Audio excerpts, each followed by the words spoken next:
Olá, bem-vindo e bem-vindo a mais um Bom Dia Fim do Mundo, gravado diretamente da TV PUC, em São Paulo.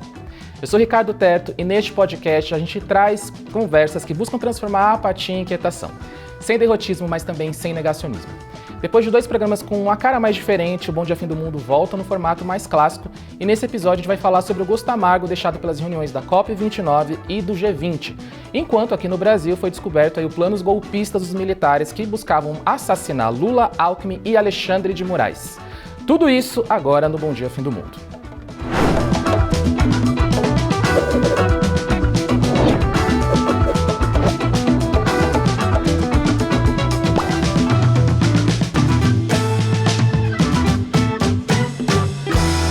Então, antes de mais nada, deixa eu cumprimentar aqui minhas colegas de bancada. Primeiro ela aí, que finalmente saiu daquele galpão em Baku e voltou a ver a luz do sol.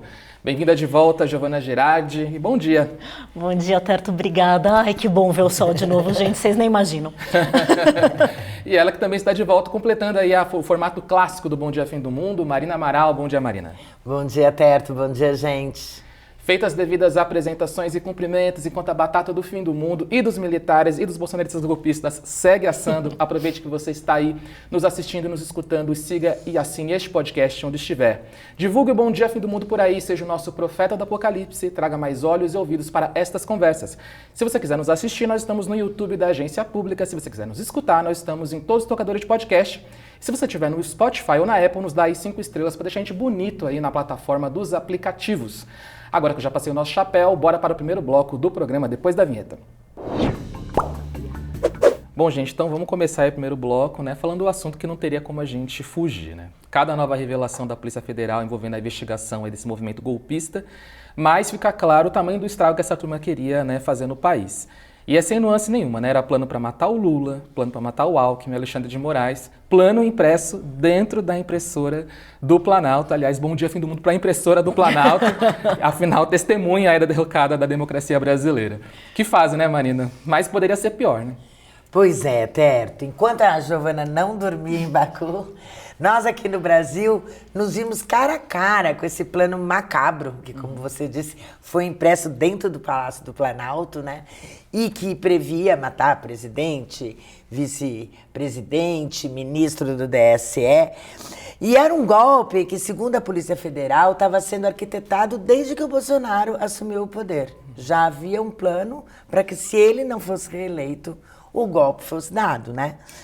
Não fosse isso estar documentado nesse relatório de mais de 800 páginas da Polícia Federal, com 37 indiciados, 25 deles militares, e que já foi enviado para a Procuradoria-Geral da República, seria até difícil de acreditar, né?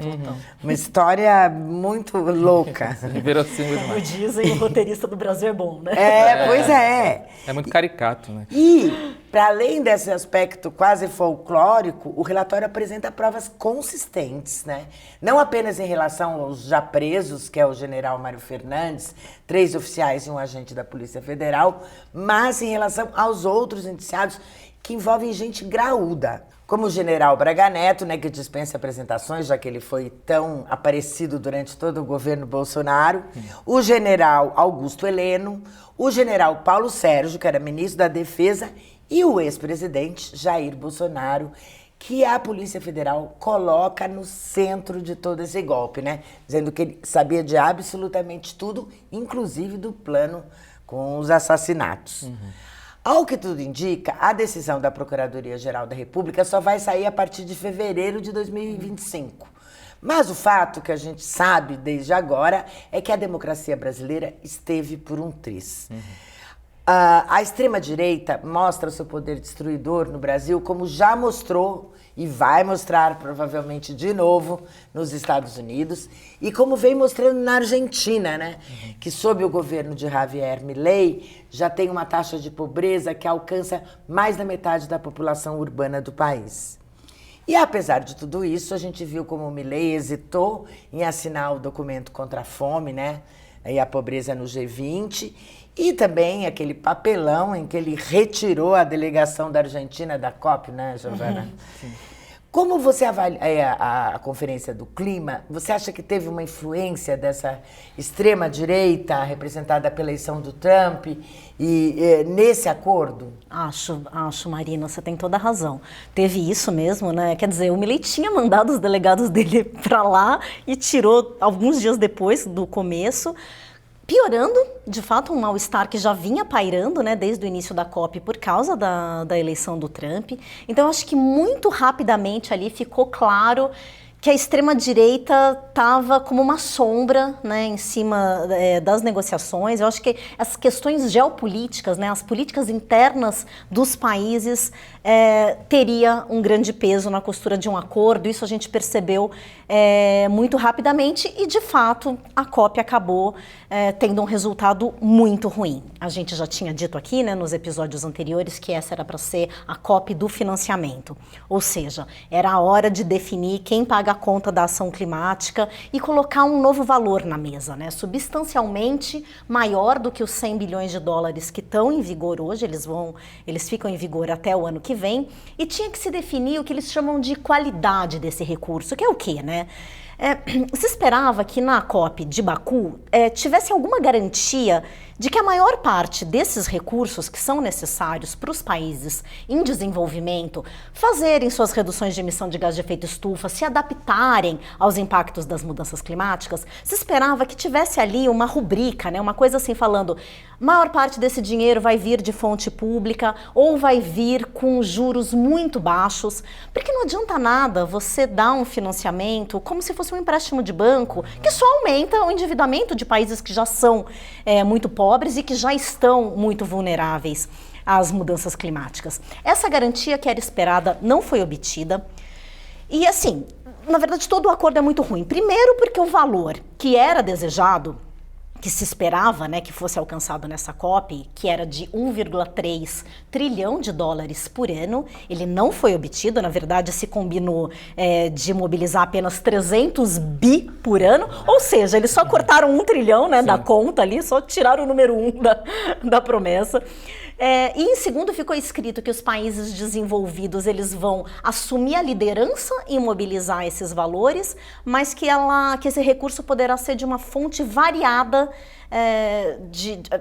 uma fonte variada, né? Desde fontes públicas a fontes privadas, por exemplo. O que é ruim porque a gente cai justamente nesse risco aí dos empréstimos. O acordo chega a mencionar essa meta de 1,3 trilhão, mas como uma coisa assim, uma aspiração. Né? Então eles falam assim, todos os atores, e aí inclui país de desenvolvimento e país em desenvolvimento, país desenvolvido e país em desenvolvimento, perdão, né? Todos juntos teriam que atuar para isso. E isso foi interpretado pelos países mais pobres como uma grande traição.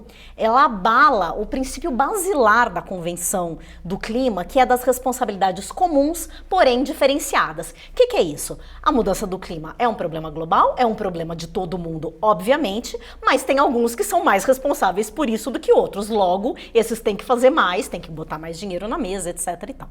Esse impasse estava tão difícil, gente, estava tudo tão complicado ali, que em um dado momento, no sábado, já 24 horas depois que a COP tinha que ter terminado, chegou um momento que todo mundo começou a olhar e falar assim, não vai rolar, isso aqui não vai ter acordo e talvez seja até melhor que não se tenha um acordo do que se tenha um acordo muito ruim, porque um acordo ruim só vai adiar o problema, né? Mas é aí que a gente percebeu a geopolítica atuando muito fortemente.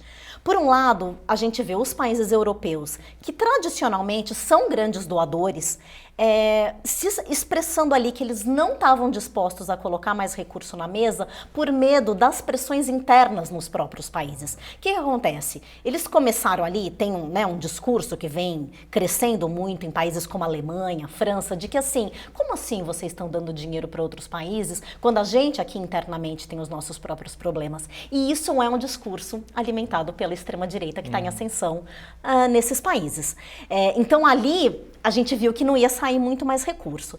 E a presidência da COP, que era do Azerbaijão, né, foi muito fraca, se deixou levar por esse discurso dos europeus, até porque hoje o Azerbaijão tem uma relação muito próxima com a Europa, porque a Europa compra gás natural do Azerbaijão, porque não compra mais da Rússia, que está em guerra com a Ucrânia. Então você vê assim essas forças geopolíticas impactando nessa costura do acordo de Baku, né? E aí ou começou a ter essa pressão assim de gente, pensando bem, é melhor sim, nem que seja um acordo fraco e ruim, porque essas condições todas que a gente está vendo agora vão estar piores ainda no ano que vem. Nada indica que elas vão melhorar. Até porque o Trump vai estar no poder no ano que vem nos Estados Unidos. E aí, muito certamente, ele não vai dar um tostão para lugar nenhum. Então, se 300 bi já foi ruim agora, no ano que vem talvez fosse menos que isso. Talvez não conseguisse se chegar a nada, né? E mesmo o Trump falando que ele vai sair do Acordo de Paris, é um processo um pouquinho burocrático, que vai levar um ano. Ou seja, a delegação americana sob Trump vai estar atazanando a nossa COP de Belém aqui no ano que vem, provavelmente bloqueando tudo. E aí, por isso, até o Brasil era um dos grandes interessados que fosse fechado um acordo lá em Baku. O Brasil não queria esse problemão vindo para cá, né? Eu conversei com a Ana Toni, que é a secretária de Mudança do Clima do Ministério do Meio Ambiente, e ela resumiu assim, ela foi uma das grandes articuladoras disso lá em Baku, e ela resumiu assim o resultado, abre aspas. A COP29 foi um triste reflexo da política nacional dos principais países ocidentais, dos países desenvolvidos e que são os doadores. Eles não conseguem mais convencer seus eleitores da importância da política multilateral do clima. Eles se esquecem que esse é um problema global, que as emissões não têm fronteiras e que somente soluções globais que envolvam todos podem combater as mudanças do clima. Isso significa que, sem ajudar os países em desenvolvimento, não vai ter uma solução global. Fecha aspas. Pois é. E aí, eu vou querer saber um pouco mais da China, Giovana, de como foi o papel da China nessa COP. Não apenas porque o país tem um peso grande, né, na crise climática, que embora não seja um dos emissores históricos, ele é hoje o maior emissor de gases estufa. Mas porque a China é uma grande parceira do Brasil, né? E a gente viu aí durante a G20 que os dois países estão muito próximos, eles estiveram alinhados nos principais desafios. O presidente da China, o Xi Jinping, ele ficou no Brasil, né, para uma visita depois do evento. E, aliás, eu achei muito bacana que ele escreveu um artigo na Folha, o presidente chinês, logo que ele chegou no Brasil, em que ele lembra toda essa importância histórica dos laços entre os dois países, fala da ligação dos dois povos também, né, de admiração mútua. E, aliás, ele, assim como os brasileiros adoram os pandas chineses, ele cita no artigo que os chineses adoram as fofinhas capivaras. Que amor. E aí eu queria entender como que se a China, que é uma das principais, maiores economias do mundo, está disposta a assumir um papel maior na liderança do combate ao clima, Giovana, porque ela até foi cobrada para contribuir para esse financiamento, né? Isso mesmo. Os países desenvolvidos passaram quase o tempo todo na COP defendendo que se aumentasse essa base de contribuintes, né, base de doadores aí para esse 1 trilhão, 300 bi, o que seja. Estados Unidos e países europeus principalmente ficam argumentando isso, que China, Arábia Saudita, mesmo o Brasil, não são países exatamente pobres, né? Eles poderiam colaborar com esse montante. Só que isso, desde o começo, foi considerado inconcebível, foi considerado como uma coisa tipo, se vocês ficarem insistindo nisso aqui, não vai ter acordo. Porque, como eu comentei, né, anteriormente, você tem essa divisão que vem lá da Convenção do Clima da ONU, que foi estabelecida na Rio 92, né? Então a gente está falando aí de uma coisa de 32 anos atrás, mas foi quando se criou esse tal conceito de responsabilidades comuns, porém diferenciadas, né? E aí claro, naquele momento você tinha um mundo muito diferente do que ele é hoje. É claro que a China de 92 não é a China que é hoje, essa potência econômica, etc e tal. Mas tem uma questão aí de princípios. Né? Assim, se você abrir essa brecha, você tira a responsabilidade dos países ricos, que de fato foram quem mais contribuíram para esse problema, né? E os países pobres falam o seguinte: se os ricos nem sequer cumpriram aquele compromisso dos 100 bilhões de dólares por ano, como é que agora eles querem falar que os outros que têm que colocar dinheiro na mesa para aumentar esse recurso, né? Então, fica nesse cenário ali de que ficou esse impasse muito grande. Agora, Você tem toda a razão. A China, por incrível que pareça, ela tem bancado de mocinha. Eu acho que em outras COPs ela dificultou mais, então ela é fofinha agora, as capivaras, tudo mais. A China é a maior investidora mundial em tecnologias limpas. É o país que mais cresce em energia solar, em energia eólica, em carros elétricos. Ela realmente é uma grande potência nisso. E ela falou o tempo todo na COP que ela é uma grande doadora, que ela já doou mais de 25 bilhões de dólares nos últimos anos, e disse o seguinte: eu não me oponho a colaborar, não. Eu topo que coloque aí que eu sou uma colaboradora, mas desde que fique muito clara a liderança, que isso é voluntário e que a liderança, né, condicionando a liderança dos países desenvolvidos. Aí, como os desenvolvidos não quiseram dar mais, a China lavou as mãos, né? Bom, no segundo bloco a gente continua nesse clima de fim de festa, mas chegou a hora da gente passar os nossos quitutes apocalípticos no quadro Trombeta da Semana, logo depois da vinheta.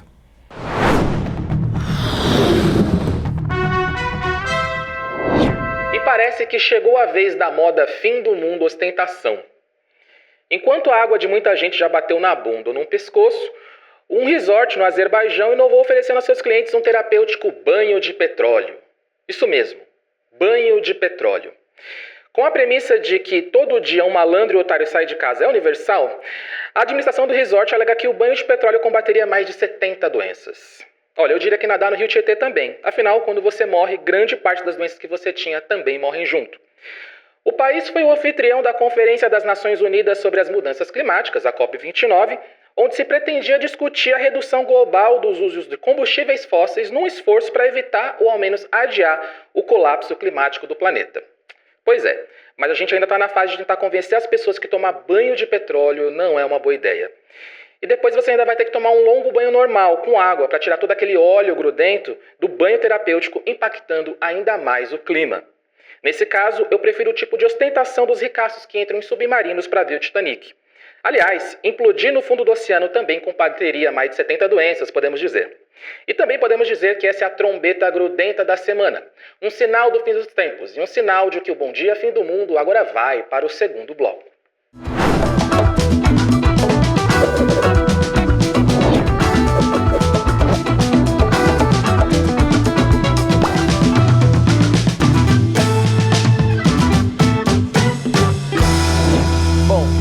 Enquanto a Giovana estava lá na COP, né, aqui no Brasil, além das revelações dos planos golpistas e homicidas, a gente estava em clima de G20. Mas não era aquele clima, né, muito bom, não. Um clima bem xoxo, de fim de festa, né? De quando você chega no final da festa e tenta encontrar mesmo um brigadeirinho, né, um docinho, um beijinho. Essa foi a impressão que eu tive quando eu vi o valor que o Biden, né, destinou para a Amazônia. Não sei se ele estava já em clima de Black Friday, o que foi aquilo. Foi muito baixo, né? É isso mesmo, Marina? O G20 foi só a raspa do tacho? Pois é, Teto. Primeiro a gente tem que dizer que o Brasil teve que dançar miudinho para que o G20 não se encerrasse sem uma declaração final. Né? Por fim, eles conseguiram fechar essa aliança contra a pobreza, que era uma ideia do que o presidente Lula fazia muita questão, né? E inclusive a taxação dos super ricos, o que pode sim ser considerado uma vitória importante. Agora, a declaração final, ela acabou ficando muito vaga, porque ninguém ia se entender ali ao falar dos conflitos, né? Dos conflitos na Rússia e Ucrânia, e Israel, Líbano e faixa de Gaza. Então ela acabou terminando aí com essa declaração final um tanto vaga nesse quesito. E também tinha a questão dos Estados Unidos, né? Que o Biden já estava muito enfraquecido. Agora, o Biden, ele pode ter ajudado a evitar um golpe no Brasil, que isso também está no relatório da PF. Mas, por outro lado, ele não foi muito generoso em relação à Amazônia. Isso desde o começo do governo. Porque quando o Biden assumiu, ele tinha prometido 500 milhões de dólares para o Fundo Amazônia. Aí quando o Lula foi para Washington, uns 3 meses depois, ele entregou uma doação de 50 milhões de dólares. Até a democracia brasileira foi elegante, disse que era apenas um valor simbólico, um gesto de boa vontade. E aqui ele veio para o Brasil, ganhou o seu tour na Amazônia, né, que o Macron já tinha ganhado, dessa vez foi a vez do Biden, e anunciou o quê? Mais 50 milhões de dólares. Pelo amor, né? Quer dizer, gente, 100 milhões de dólares é menos que o salário do Neymar. E se a gente fizer um comparativo aí mais sério, que é quanto aos outros gastos americanos, por exemplo, os gastos militares dos Estados Unidos, a gente vê que é uma quantia ridícula. Para ter uma ideia, esse valor é 0,5% do que os Estados Unidos gastou até agora enviando ajuda para Israel. Para cada $1 que o governo Biden deu para o Fundo Amazônia, entre 2023 e 2024, outros $179 foram para ajuda militar a Israel desde o início da guerra, em 7 de outubro de 2023. Isso sem falar na decisão que também foi tomada, né, nesse período COP G20, do Biden enviar mísseis de longo alcance para a Ucrânia. E esses bombardeios, segundo a Rússia, já começaram, mas são, por enquanto, mísseis britânicos. Logo no dia 18 de novembro, então estava em plena Copa, né, Giovana? Como é que foi plena COP? Como é que foi isso lá? Imagina, a gente, assim, ó, porque o Azerbaijão é um paizinho, né? Só que ele faz fronteira ao norte com a Rússia, ao sul com o Irã. Então você pensar, né, que faz fronteira com dois países em guerra, né? A Rússia com a Ucrânia e o Irã pelo envolvimento com a guerra de Israel e Líbano, né? Ou seja, esses mísseis passavam não muito longe ali das nossas cabeças. Eu só fiquei passando. Imagina se eles fecham esse espaço aéreo e a gente fica aqui nesse espaço sem luz do sol para sempre. Ainda bem que não aconteceu. Mas, Pois é, né? Já também nada mais clima de fim do mundo, né? Nada. A COP também já estava com esse clima de fim do mundo, né? E nada pior, né, para todas as imaginações, do que uma guerra nuclear. E foi justamente o que voltou para o horizonte agora com uma certa força, porque na semana passada o Kremlin relaxou muito os critérios para o uso de armas nucleares em guerra, né? E ele também concluiu que os Estados Unidos e o Reino Unido ultrapassaram uma linha vermelha quando eles passaram a mandar mísseis que a Ucrânia pode alcançar a Rússia com facilidade, né? Que são mísseis de longo alcance. E aí o Putin já falou em bombardear países que permitem o uso de armas contra as nossas bases. Quer dizer, escalou a ameaça de uma guerra nuclear. Exato. Não, isso com certeza, sim, é uma coisa que ficou pairando ali em cima da COP. Então, por um lado é isso, né, o G20 acontecendo ao mesmo tempo que a COP. Então, todo esse dançar miudinho que você falou aí do Brasil para ter um acordo, a gente vê os mesmos problemas na COP para chegar a um acordo, né? Você vai fazendo aquelas amarras e, no final das contas, você tem um acordo fraco mesmo. Então, eu acho que é isso, né? No final das contas, o que a gente viu foi esse tabuleiro geopolítico todo complicadíssimo. Não tem como você esperar que alguém vá tomar acordos robustos quando todo é muito instável, né? Agora, uma coisa que a gente percebe, né, que acabou acontecendo nessa COP por conta de tudo isso, é que houve uma quebra de confiança entre os países. Como eu já comentei no primeiro bloco, chegou um momento ali que a gente imaginou que ia ser impossível fechar esse acordo. E, de novo, né, assim como a Ana Toni mencionou, a gente só consegue ter um combate à ação climática se todo mundo estiver jogando junto. Não tem como ser diferente, porque é uma atmosfera só, é um planeta só, todo mundo tem que fazer esforço junto, né? Se a gente pensar, por exemplo, quando se fechou o Acordo de Paris há 10 anos, né, há 9 anos, né, em 2015, uma coisa que foi fundamental é que um ano antes do acordo, os Estados Unidos e a China, num movimento inédito, lançaram uma declaração conjunta em que os dois países falavam: a gente vai juntar forças, a gente vai unir esforços para combater a mudança do clima. E isso foi fundamental por uma série de motivos. A gente está falando de um líder dos países desenvolvidos e do líder dos países em desenvolvimento, os dois maiores emissores de gás de efeito estufa, o maior emissor histórico e o maior emissor da atualidade. Então, na hora que eles tomaram essa atitude, aquilo realmente rompeu barreiras. Foi o que permitiu o Acordo de Paris. Agora a gente está vivendo uma situação completamente contrária, né? Você não vê esse esforço conjunto em ação. E aí a gente tem o efeito rebote, né? Que é justamente isso. Se você tem uma sensação de que o outro não está fazendo a parte dele, por que eu vou fazer a minha? Né? E lembrando que a gente está nesse momento que os países precisam apresentar novas metas climáticas, que é a coisa que vai acontecer até a COP de Belém, né, no ano que vem. Só que Por isso que a questão do dinheiro era tão importante. Porque que país mais pobre vai virar e falar assim, sim, eu vou ser mais ambicioso na minha meta climática se eu não tenho recurso para isso? Sem dinheiro, como é que eles vão mexer nas metas deles? E aí, falando em dinheiro, essa situação da guerra, ela fica ainda mais gritante, porque se a gente lembrar, a Marina comparou esse recurso do Fundo Amazônia com o dinheiro que vai para Israel. Se a gente lembrar, né, naquele episódio que a gente mencionou as guerras aqui no Bom Dia, teve um levantamento que foi feito pelo Instituto de Pesquisa para a Paz de Estocolmo, que apontou que os gastos militares globais em 2023 tinham passado de 2,4 trilhões de dólares. Ou seja, o gasto militar no mundo é quase o dobro do que se esperaria que fosse usado, né, o 1,3 trilhão para a ação climática. Então tudo isso, né, gente, deixa os humores muito... Você vê as prioridades, né? O que é a prioridade, exatamente. E aí, assim, é isso. Tem muita gente que acha que essa COP foi um golpe pesado no multilateralismo. O que é perigoso você fazer esse tipo de comentário, porque fortalece opiniões como do Trump e do Milley, que são contra o multilateralismo, né? O que nos deixa aí nesse cenário muito volátil, muito incerto, que vai aterrissar aqui no Brasil na COP30, e aí a diplomacia brasileira, que é muito competente, eu acho que ela vai ter que sambar com muita elegância aí para salvar esse processo no ano que vem. Pois é, né? Fazer milagre. E os milagres podem vir de lugares inesperados, pelo menos em relação à possibilidade de uso de armas nucleares pela Rússia.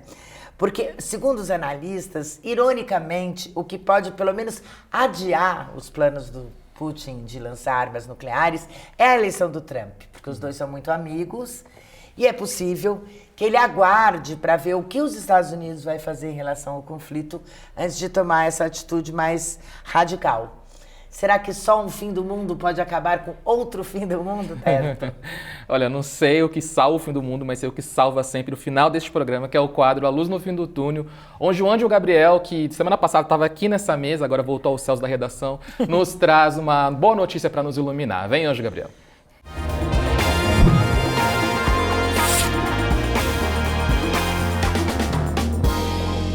Oi, gente. A luz no fim do túnel de hoje tem a ver com os resíduos sólidos urbanos, que é um nome mais chique para o nosso famoso lixo. A Universidade de São Paulo vai inaugurar uma usina que produz energia elétrica, biofertilizantes e biogás, um tipo de biocombustível. Tudo isso em uma única planta industrial. E a matéria-prima são os resíduos orgânicos dos restaurantes universitários. O objetivo principal da usina é mostrar que dá para aproveitar totalmente os resíduos sólidos urbanos, e que isso pode ser feito de uma forma acessível e que gera bem menos impacto do que um aterro tradicional. A usina pode gerar energia suficiente para abastecer até 1.200 residências por dia. E segundo os cálculos do Instituto de Energia e Ambiente, a usina emite 99% menos gases de efeito estufa do que um aterro. Enquanto um aterro libera mais ou menos 600 kg de gás carbônico para cada tonelada de resíduos, na usina da USP são liberados só 1,5 kg. A usina custou 7 milhões de reais e pode processar até 43 toneladas de resíduos por dia. E a expectativa é replicar essa iniciativa em outros lugares. As informações são da Folha de São Paulo. E depois dessa luz no fim do túnel, é hora de agradecer a quem ilumina o trabalho da Pública. São as pessoas que contribuem com o programa de aliados, que é o que viabiliza matérias, reportagens e formatos como este aqui. Se você quer fazer parte dessa verdadeira arca de salvação, acesse apoie.apublica.org. apoie.apublica.org e veja lá as formas que você tem para continuar contribuindo com o nosso trabalho. Você também pode ajudar o Bom Dia Fim do Mundo enviando sua dica de trombeta da semana e de luz no fim do túnel para o e-mail correiodofimdomundo@apublica.org. correiodofimdomundo@apublica.org. A gente vai ficando por aqui, deixa eu me despedir aqui das minhas colegas de Fim do Mundo, primeiro Giovana Girardi. Bom dia, Giovana, até semana que vem. Bom dia, Terto, até semana que vem. Até semana que vem, pessoal. E Marina Amaral, bom dia, até semana que vem, Marina. Até semana que vem, Terto, de olho nos golpistas. De olho nos golpistas. Até o próximo Bom Dia Fim do Mundo. Toda quinta-feira de manhã, bem cedo em todos os tocadores de podcast, você pode nos escutar ou também nos assistir no YouTube da Agência Pública. Segunda-feira, também você pode nos assistir através do canal Universitário, 11h30 da noite. Boa noite, Fim do Mundo, para quem nos assiste através do canal Universitário. Até semana que vem, Bom Dia Fim do Mundo.